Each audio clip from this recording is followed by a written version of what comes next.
सल्लल्लाहु अला हबीबी मुहम्मद व अला आलिहि व अस्हाबिहि वसल्लम। आज की हमारी गुफ्तगू अपने दर्स से हटके है। कोशिश हम भी यही कर रहे हैं कि अल्लाह ताला हमारे दिलों में इखलास पैदा करते, वो इखलास जो अल्लाह ताला ने अपने ख़ासुल ख़ासों को अता फ़रमाया था। वो हस्तियाँ जो भी काम करती हैं अल्लाह रब्बुल इज़्ज़त की रज़ा के लिए और अपना अल्लाह ताला उसके महबूब सल्लल्लाहु अलैहि वसल्लम की खुशनुदी के लिए करती हैं। जो आज हम आप चंद एक चीज़ें आपकी खिदमत में पेश करना चाहते हैं, ये अल्हम्दुलिल्लाह अवामुन्नास को तो हम दे ही रहे हैं। जितने भी अपना जैसे भी हमारे यहाँ दोस्त आते हैं, आपको मालूम है एतवार या बुध को, उनको तो हम उनके मसले के तहत, उनके प्रॉब्लम मसाइल के तहत हम बताते ही रहते हैं, बता रहे हैं, बताते रहेंगे। हम कहते हैं मुमकिन है आप में से कोई दोस्त या फिर ये जो जहाँ हमारा मैसेज जा रहा है, हमारी दुकानदारी तो है नहीं कि हम ना शर्त लगाते हैं ना कोई और कोई इसकी ज़िम्मेदारी लगाते हैं। किसी का भला हो जाए, मुमकिन है जिसका भला हो जाए, जो उसके दिल से दुआ निकलेगी तो वो हमारे लिए बख्शिश का सबब बन जाए। तो बिलखुसूस ज़िक्र मुआश के लिए हर बंदा परेशान है। तो दोस्तों बात ये है कि अल्लाह ताला के कलाम में भी कोई शक नहीं है, ठीक है जनाब, और अल्लाह रब्बुल इज़्ज़त के फरमान में भी कोई शक नहीं है। मोटी मिसाल आप कर्ज़ कर दूँ, बाबा फ़रीद पाक का आपने वो सुना होगा हुक्म। एक अपना मियाँ बीवी आए थे, शिकायत की उन्होंने रिस्क के लिए, बीबी अपना हमारी बेटी की शादी है, तो आपने सिर्फ 3 मरतबा जो है ना सूरत इखलास पढ़ के थे उनके ढेलों पर दाम किया तो वो सोना बन गया। तो वो लोग बड़े खुश हो के घर लौटे। उन्होंने कहा वाह, हम तो तरीका भी सीख गए हैं, वजीफ़ा भी सुन लिया है। उन्होंने आते ही अपने घरों में पता नहीं कितना ढेर लगा दिया मट्टी का। सारी रात पढ़ते रहे, सारी रात वही सूरत इखलास पढ़ते रहे। सोना तो क्या, वो पित्तल भी ना बन सका। जब सुबह गए तो बाबा साहब की बारगाह में अर्ज़ की, हुज़ूर आपने हमारे साथ की मजाक की, हमारे सामने ढेले हम लेकर गए हैं, आपने सिर्फ 3 मरतबा सूरत इखलास पढ़ी है, फूंक मारा तो वो सोना बन गया। हम दोनों मियाँ बीवी सारी रात पढ़ते रहे, आपने सिर्फ 3 मरतबा पढ़ा तो पता नहीं हमने कितनी मरतबा पढ़ चुके। सोना तो बड़ी दूर की बात है, वो चांदी और पित्तल भी ना बन सका। तो आपकी ज़ात पाक ने यही फरमाया कि सूरत इखलास तो वही थी जो मैंने पढ़ी थी, लेकिन ज़बान तो तुम्हारे पास फ़रीद की नहीं थी ना। तो बात वही है कि जो बात दिल से निकलती है, असर रखती है। हमारी ज़बानों में बहुत कमज़ोरी है। जब हमारी ज़बानें इस काबिल हो जाएंगी तो फिर फूंक मारते हैं तो अगले ठीक हो जाते हैं। तो हम अपने जो दोस्तों को बिलखुसूस रिस्क के मामले में बताते हैं, हालांकि आसान वजीफ़े हैं। इसमें एक शर्त ये होती है, अक्सर दोस्त आके मुमकिन शिकायत करते हैं कि हमने वजीफ़े पढ़ते हुए महीना हो गया है, 2 महीने हो गए हैं, 3 महीने हो गए हैं, अभी तक रिज़ल्ट नहीं निकला। इसकी दलील के लिए एक और आपको हदीस पाक अर्ज़ कर देता हूँ। चलो ये तो वाक़या था, वाक़या बड़ा मुबारक वाक़या था। एक सहाबी रसूल मियाँ बीवी नबी पाक सल्लल्लाहु अलैहि वसल्लम की पाक बारगाह में आए। ये वजीफ़ा भी उसी में है ताकि उसकी फजीलत भी आप कर्ज कर दूँ। उनका बेटा जो है ना यहूदियों ने कब्ज़े में ले लिया था। अब बात जो सोचने की है और समझने की है वो ये है, दोनों मियाँ बीवी नबी पाक सल्लल्लाहु अलैहि वसल्लम की पाक बारगाह में हाज़िर हुए। देखें ज़बान कुदरत नबी पाक सल्लल्लाहु अलैहि वसल्लम, अल्लाह रब्बुल इज़्ज़त ने फरमाया ना कि इन व इल्ला वहयुन यूहा, मेरा महबूब तो मेरा अमर के बग़ैर बोलता भी नहीं है। हालांकि आप फरमा देते जाओ काम हो जाएगा, बेटा वापस आ जाएगा, हो सकता, बिल्कुल हो सकता है। आपकी ज़ात पाक सुभान अल्लाह से। अगर आप फरमाते कि सूरत फ़लाँ कुरान पाक की फ़लाँ सूरत पढ़ लो, बेटा वापस आ जाएगा, जाके नवाफिल पढ़ लो, बेटा वापस आ जाएगा, आम फाम लफ्ज़ जो हम रोज़ाना रोज़मर्रा ज़िंदगी में पढ़ते हैं, आपने फरमाया ये पढ़ो, क्या भला, बिस्मिल्लाहिर्रहमानिर्रहीम माशाअल्लाह वला हौला वला कुव्वता इल्ला बिल्लाहिल अलिय्यिल अज़ीम। बिस्मिल्लाहिर्रहमानिर्रहीम माशाअल्लाह वला हौला वला कुव्वता इल्ला बिल्लाहिल अलिय्यिल अज़ीम। बिस्मिल्लाहिर्रहमानिर्रहीम माशाअल्लाह वला हौला वला कुव्वता इल्ला बिल्लाहिल अलिय्यिल अज़ीम। आसान लफ्ज़ हैं। तो वो दोनों मियाँ बीवी वापस तशरीफ़ ले गए। मुस्तदरक इमाम हाकम शरीफ की हदीस मुबारक है। ये मुझे मालूम नहीं कि कितनी जल्द है, पहली जल्द है या दूसरी है, इतना मालूम है कि उन्हीं में हमने पढ़ा था। 29 दिन गुज़रते हैं या 34 दिन गुज़रते हैं, 29 या 34 दोनों, यानी इसकी कोई तादाद की लिमिट नहीं है, अनलिमिटेड, उठते बैठते चलते फिरते यानी कसरत से पढ़ते रहें। तो उनका बेटा यहूदियों के जंगल से छूट कर आया, अकेले नहीं आया, उनकी बकरियां भी साथ लेकर आया। 40 के 50 बकरियां हदीस मुबारक में आता है। जब ये मुजदा नबी पाक सल्लल्लाहु अलैहि वसल्लम को सुनाया गया तो आप खुश भी हुए, मुस्कुरा भी पड़े। तो आपने फरमाया उनमें से मेरा हिस्सा भी ले आओ। अब उन्होंने शिकायत किसकी की थी? बच्चे की गिरफ्त की, यानी बच्चा हमारा कैद में है। अब इस वजीफ़े के पढ़ने से परेशानी भी ख़त्म, दोनों मियाँ बीवी परेशान थे ना, बच्चा भी परेशान था। इसका मतलब ये हुआ कि परेशानी के लिए और कैद के लिए, रिहाई के लिए और फिर रिस्क के लिए, रिस्क भी तो साथ बच्चा लेकर आया ना जी। वजीफ़ा क्या है सी? बिस्मिल्लाहिर्रहमानिर्रहीम, माशा अल्लाह वला हौला वला कुव्वता इल्ला बिल्लाहिल अलीय्यिल अज़ीम। इसकी तादाद कोई नहीं। दूसरा, हम अपने दोस्तों को बताते हैं बात इसकी जो हमने अर्ज़ की, हालांकि 29 दिन तो साहबा को भी गुजर गए थे। क्या हमारी ज़बानें साहबा से माज़अल्लाह ज़्यादा तासीर वाली हैं? अच्छा है। इसके अलावा आप अपने दोस्तों को एक अर्ज़ करते हैं, वो भी रिस्क के लिए। आज जितने भी वजीफ़े आप कर्ज कर रहे हैं रिस्क के लिए हैं। सुबह की सुनते अक्सर माशाल्लाह अच्छे दोस्त जिनकी बड़ी पुरानी आदत है, वो सुनते पढ़कर काफ़ी वक्फ़ा होते हैं माशाल्लाह, वो दरवेश बैठे होते हैं, तस्बीह पढ़ रहे होते हैं, अल्लाह कर रहे होते हैं। बहुत बड़ी अच्छी आदत है, इस तरह होनी चाहिए सबकी। तो 2 सुनते पढ़ लें, उसके बाद 11 मरतबा आपने दुरूद शरीफ पढ़ना है, सिर्फ 11 मरतबा। उसके बाद 121 मरतबा 121 मरतबा सुबहानल्लाह व बिहम्दिही सुबहानल्लाहिल अज़ीम व बिहम्दिही अस्तग़फिरुल्लाह। हालांकि ये वो वजीफ़ा है जिसके सबब अल्लाह ताला तमाम आसमान वालों को रोज़ी देता है। सुबहानल्लाह व बिहम्दिही सुबहानल्लाहिल अज़ीम व बिहम्दिही अस्तग़फिरुल्लाह। हदीस मुबारक में तो इतने तक आया है। ये जुमले बड़े आसान हैं ज़बानों में, लेकिन तराजू में एक तोलने में, यानी एक तराजू पर ये जुमले रख दें, दूसरे पर आसमान रख दें, तब भी ये जुमले ज़्यादा भारी हैं। इसको हम मामूली समझते हैं। सुबहानल्लाह व बिहम्दिही सुबहानल्लाहिल अज़ीम व बिहम्दिही अस्तग़फिरुल्लाह 121 मरतबा, कोई टाइम नहीं लगेगा।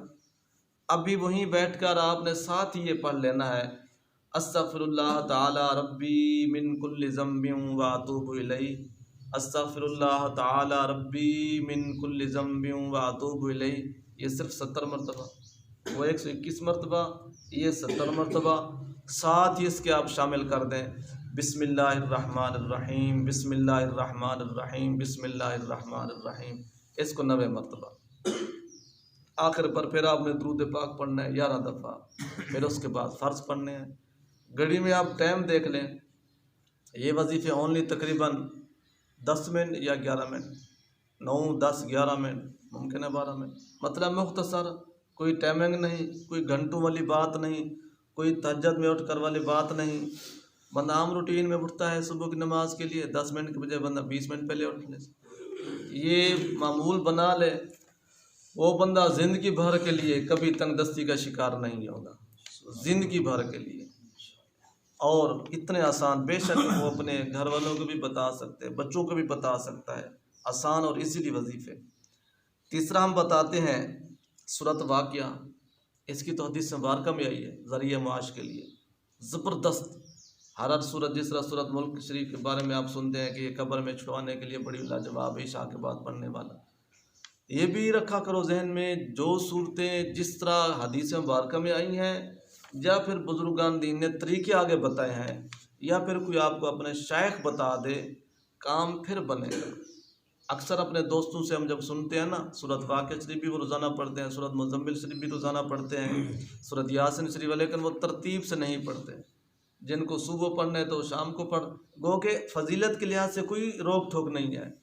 मकसद अगर है ना मकसद, तो फिर उनको उसी टाइम में और उसी तरतीब से पढ़ो। तो सूरत वाक़िया शरीफ को हर बंदा अपने घर में 3 दिन आज भी 41 मरतबा, कल भी 41 मरतबा, परसों भी 41 मरतबा, 3 दिन मुसलसल पढ़वा ले।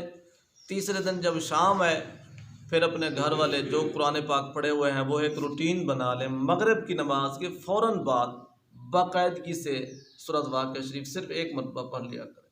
बीवी पढ़ ले, बच्चे पढ़ लें, बेटियां पढ़ लें, बेटा पढ़ ले, खुद पढ़ ले, जितने घर वाले ये इजाफा करते जाएंगे, ठीक है जनाब, उसके रिस्क में उतनी लहरें वहरें होती जाएंगी। ये जब आप कसरत से इसको शुरू करेंगे ना पढ़ना सूरत वाक़िया शरीफ को, तो फिर ये चंद दिन बाद आपकी ज़बान में खुद ब खुद आ जाएगी। ज़रूरी नहीं होगा फिर कि आप नमाज़ पढ़ने के बाद वहीं बैठ कर इसको पढ़ो। जब आपको ज़बानी याद हो जाए, आप बेशक नमाज की आखिरी रकातें पढ़ के दुआ मांग के बेशक घर भी जा रहे हैं, इसको पढ़ते जाओ। घर के पहुँचते पहुँचने तक आप अल्हम्दुलिल्लाह, हम भी आपकी सोच से बढ़कर सुबह शाम के जो हमारे वजीफ़े हैं, तकरीबन अगर आप उसकी टाइमिंग बनाए ना, टाइमिंग तो कम से कम 1.5 घंटा बनती है टाइमिंग। लेकिन आप तो यही देखते हैं कि हम आखिरी दुआ मांगते चले जाते हैं। हम अपने वजीफ़े ये चलते फिरते अपने मुकम्मल करते हैं और बाकायदगी से मुकम्मल करते हैं। तो मतलब ज़रूरी नहीं है कि वो पहले भला इनके लिए मतलब बैठना पड़ेगा, टाइम निकालना पड़ेगा, नहीं, ऐसा नहीं। अच्छा, फिर 1 महीने तो आपने ये तरतीब रखी ना, फॉर एग्जाम्पल 3 दिन पढ़वाया। आज क्या है भला, एतवार है, एतवार पीर मंगल, एतवार पीर मंगल। अगले महीने फिर आपने तरतीब रखनी है, फिर आपने जो यही सूरत वाक़िया शरीफ पढ़वानी है, फिर मंगल बुध जुमेरात, मंगल बुध जुमेरात। अगले महीने फिर 3 दिन, जुमेरात जुम्मा हफ्ता। यानी ये तरतीब का ख़ास ध्यान रखा करें। तीसरा हम बताते हैं सूरत अल-कहफ बाकायदगी से पढ़ा करें। जुम्मे वाले दिन, सिर्फ जुम्मे वाले दिन, जुम्मे से पहले पढ़ लें, जुम्मे के बाद पढ़ लें। हाँ, ये बात भी साथ ध्यान में रखिएगा कि ये मुसलसल करने से फ़ायदा होगा। एक दिन किया तो फिर छोड़ दिया, एक दिन किया तो फिर छोड़ दिया, फिर फ़ायदा नहीं होगा। आखिरी बात जो हम बताते हैं अपने दोस्तों को रिस्क के लिए, तफसीर नईमी शरीफ ने 3री जिल्द में हमने पढ़ा है। ये वजीफ़ा आज से हमने पहले भी अपने दोस्तों को 2 साल पहले अर्ज़ किया था। बशर्ते यकीन कामिल हो, एतकाद पुख्ता हो, सारी मंजिलें आसान हैं। 2 आयातें हैं मशहूर मरूफ और आसान और इसी आयातें हैं। कुलिल्लाहुम्मा मालिकल मुल्की तुअतिल मुल्का मन तशा व तंज़िउल मुल्का मिम्मन तशा व तुइस्सु मन तशा व तुज़िल्लु मन तशा बियदिकल खैरु इन्नका अला कुल्लि शैइन क़दीर तूलिजुल लैला फिन्नहारि व तूलिजुन नहारा फिल्लैलि व तुखरिजुल हज्ज मिनल मस्जिद व तुखरिजुल मस्जिद मिनल हज्ज व तरज़ुक़ु मन तशाअ बिग़ैरि हिसाब। 2 आयतें हैं, बड़ी इज़ी आसान। तरीका भला क्या है, पहले इसको ज़बानी याद कर लें। और इशा की नमाज़ तो अल्हम्दुलिल्लाह आप सब हम पढ़ते हैं, वितर भी पढ़ते हैं। वितरों के बाद जो हम 2 नवाफिल पढ़ते हैं, वो 2 नवाफिल आपने बैठ के नहीं पढ़ने, खड़े होकर पढ़ने। कोई इनफरादियत की नियत नहीं है, कोई इनफरादियत का तरीक़ाकार नहीं है, सेम वही तरीका जो आप पढ़ रहे हैं। सिर्फ फ़र्क इतना है, जहाँ आप पढ़ते हैं वलद्दालीन आमीन, उसके बाद कोई सूरत पढ़ते हैं, आपने वलद्दालीन आमीन के बाद कोई सूरत नहीं पढ़नी। इन्हीं 2 आयतों को पहली रकात में 5 मरतबा और फिर दूसरी रकात में 5 मरतबा। ज़िंदगी का मामूल आप बना लें, बंदा कितना ही मकरूज़ क्यों ना हो, अनलिमिटेड, जिसको अरबों खरबों की तादाद आप कह सकते हैं, और उसको कोई रास्ता भी नज़र ना आ रहा हो कि मैं ये अपने लेन देन को किस तरह क्लियर करूँगा, अपना कर्जा कैसे अदा करूँगा, बशर्ते यकीन कामिल के साथ मुसलसल वो ये बाकायदगी कर ले। पहली रकात में भी 5 दफ़ा, दूसरी रकात में भी 5 दफ़ा। जिस तरह हमने तफसीर शरीफ में पढ़ा है कि उसका लिए रिस्क जो आएगा ना, ऐसे आएगा जिस तरह बारिश आती है, बारिश बहुत तेज़ आती है, बारिश की स्पीड सबसे ज़्यादा है, और उसका जो कर्जा उतरेगा वो ऐसे उतरेगा जैसे हवा नहीं चलती। हवा की और बारिश की दोनों की स्पीड आपकी बिजली से भी ज़्यादा है, कंप्यूटर से भी ज़्यादा है, और उसके बशर्ते यकीन कामिल हो। फिर बात वही कि बंदा कहे मुझे तो महीना हो गया पढ़ते पढ़ते, मुझे तो 2 नहीं, अल्लाह ताला के कलाम में शक नहीं, हमारी अपनी जो वो जो आपको याद होगा, आप 3 साल पहले हमने पॉम्फलेट तकसीम किया था, गलबन 4 साल, जिसमें हमने पॉइंट लिखे थे। 100 पॉइंट ऐसा था जिसके करने से रिस्क कम होता है। ईद के मौके तकसीम किया था। अगर उन 100 पॉइंट्स को हम देखें कि कितना यानी ऐसे काम है जो हमारे रोज़ाना रिस्क बढ़ाने, फॉर एग्जांपल जो बंदा चुगली करते हैं रिस्क में कमी, गुनाह करने से रिस्क में कमी, नमाज ना पढ़ने से रिस्क में कमी, वालिदैन की नाफरमानी से रिस्क में कमी। मतलब हम ये चीज़ें, उधर से हम वजीफ़ा तो पढ़ रहे हैं, ये तो नहीं देख रहे कि वजीफ़े के साथ हम नाफरमानियाँ कितने कर रहे हैं। फिर भी अल्लाह रब्बुल इज़्ज़त के कलाम में शिफा है, उसमें तो कोई शक नहीं है। मतलब बंदा इसको जारी रखे। खुदा न खासा अगर किसी को 2 महीने 3 महीने 6 महीने भी हो गए पढ़ते पढ़ते, तो जब इसका रिजल्ट निकलेगा, और जिस तरह कहते हैं कमेटी बन रही होगी, अचानक ऐसा कि उसको मुश्ता मिलेगा, कोई इनाम की सूरत में, कोई कमेटी की सूरत में, या दोस्तों के तावन के सूरत में, उसकी सारी की सारी मुश्किलें हल हो जाए। आसान तरीका। हालांकि नमाज तुम इशा की पढ़ते हैं ना, अब जितने हमने वजीफे आपको अर्ज़ किए, इसमें कोई इनफरादी टाइम नहीं भी इसको जोहर के बाद पढ़ो, इसको जो है ना घर में अलहदा होकर पढ़ो, जो है ना इसको जंगल में जाकर पढ़ो, दरबार शरीफ में जाकर पढ़ो, या किसी और आम रूटीन नॉर्मल रूटीन जो हम कर रहे हैं। अगर इसका दूसरा तरीका ये है कि हज़रत मुआज़ बिन जबल रज़ी अल्लाह तआला अन्हु को नबी पाक सल्लल्लाहु अलैहि वसल्लम ने, आपने शिकायत की अपने कर्ज़ की, तो आपकी ज़ात पाक ने फरमाया, एक आपने हदीस अपना दुआ फरमाई, आपने फरमाया अगर तेरा कर्ज़ा ज़मीन और पहाड़ों के बराबर भी हो तो अल्लाह ताला उसको भी अदा कर देगा। ज़मीन का जिक्र फरमाया, जाके पहाड़ों का जिक्र फरमाया। ठीक है जनाब। दुआ क्या है भला? रहमानत दुनिया वल आखिरा व रहीमहुमा तोती मिनहुमा मन तशा व तमना मिनहुमा मन तशा व यक़ज़ी अन्नी दैनी। बस यकीन माने, बड़े बड़े इस तरह के राज हैं जो कभी हम इंकिशाफ कर देते हैं, कभी नहीं करते। हम तो इतना तक अपने दोस्तों को अर्ज़ करेंगे, अगर कोई रात को इसको पढ़े ना, रात को, तो सुबह का कहे मुझे सुबह इतने हज़ार मिलने चाहिए मौला, तो अल्लाह रब्बुल इज़्ज़त उसको इतने हज़ार अता फरमा देगा। इसकी भी कोई लिमिट नहीं है, जितना पढ़ें, जैसे पढ़ें, जिस वक्त पढ़ें और जितनी तादाद में पढ़ें। हाँ, हम अपने दोस्तों को ये तरतीब बताते हैं। एक तरतीब तो नवाफिल वाली हमने अर्ज़ कर दी है, दूसरी अगर इन्हीं आयात के साथ, कुलिल्लाहुम्मा मालिकल मुल्क तुतिल मुल्क मन तशा व तनज़िउल मुल्क मिम्मन तशा व तुइस्सु मन तशा व तुज़िल्लु मन तशा बियदिकल खैरु इन्नका अला कुल्लि शैइन क़दीर तूलिजुल लैला फिन नहारि व तूलिजुन नहारा फिल लैलि व तुखरिजुल हज्जा मिनल मस्जिदि व तुखरिजुल मस्जिदा मिनल हज्जि व तर्ज़ुक़ु मन तशा बिग़ैरि हिसाब। रहमानद दुनिया वल आखिरा व रहीमहुमा तोती मिनहुमा मन तशा व तमनअ मिनहुमा मन तशा व इक़्ज़ी अन्नी दैनी, इक़्ज़ी अन्नी दैनी। फिर यूँ पढ़ लिया कर, यानी पहले 2 आयतें बिग़ैर हिसाब, साथ ही रहमानत दुनिया वल आखिरा व रहीमहुमा तोती मिनहुमा मन तशा व तमनअ मिनहुमा मन तशा इक़्ज़ी अन्नी दैनी। इस तरीके से वो फिर हर नमाज के बाद इसकी तादाद रख ले, 5-5 मरतबा रख ले, या फिर इसकी तादाद को 11 दफ़ा पढ़ ले हर नमाज के बाद, या फिर सुबह शाम इसकी तादाद रख ले 41 मरतबा, इस तरीके से पढ़ ले, उसकी मर्ज़ी। लेकिन ये जो तरीका लिखा हुआ है, ये इस तरीके से लिखा हुआ है, ये नमाज के बग़ैर लिखा हुआ है, 2 आयतें और 7 दुआ। इसका तफ़सीर मुबारका में अलहदा तरीका आया है।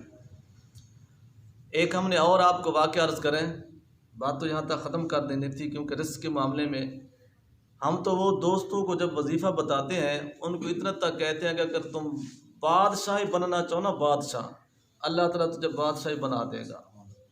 वो हमने पढ़े तफसीर सावी मुबारका में। तफसीर सावी आज से तकरीबन यानी मुतक़द्दिमीन असलाफ़ की लिखी हुई तफसीर है, तकरीबन 800 साल पहले की समझ लें, 900 साल पहले की, 1100 साल, 12, यानी पुरानी तफसीरों में से है और मुस्तनद तफसीरों में से है। उसके हवाले से हमने ये वाक़या पढ़ा था कि एक काफ़िला आ रहा था, तो एक आवाज़ आई, वो फरिश्ते की आवाज़ थी या जिन्नात की थी या हातिफ़ गैब की आवाज़ थी, कि जो हमें 10,000 देगा तो हम उसको वजीफ़ा बताएंगे। कश्ती वालों में से किसी के पास इतने पैसे नहीं थे, एक ताजर बैठा था, उसने अपनी जेब से 10,000 निकाला, पूछा कि इसको कहाँ देने हैं। आवाज़ आई कि इसको समंदर में फेंक दो। कश्ती जो समंदर में जा रही थी, तो जब ताजर ने 10,000 दिरहम थे या दिनार थे फेंक दिए, तो लोगों ने कहा कैसा पागल है तुम, 10,000 उस वक्त की रकम तो फिर समंदर बुर्द कर दी तूने। उन्होंने कहा मैंने जो कुछ किया मैं इस पर मुतमईन हूँ।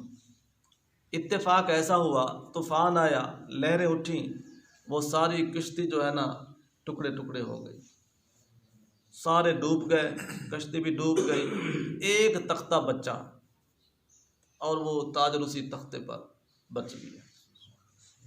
तैरते तैरते किनारे पर जा लगा, तो जब किनारे पर लगा तो फिर उसने खुश्की की तरफ रवाना हुआ।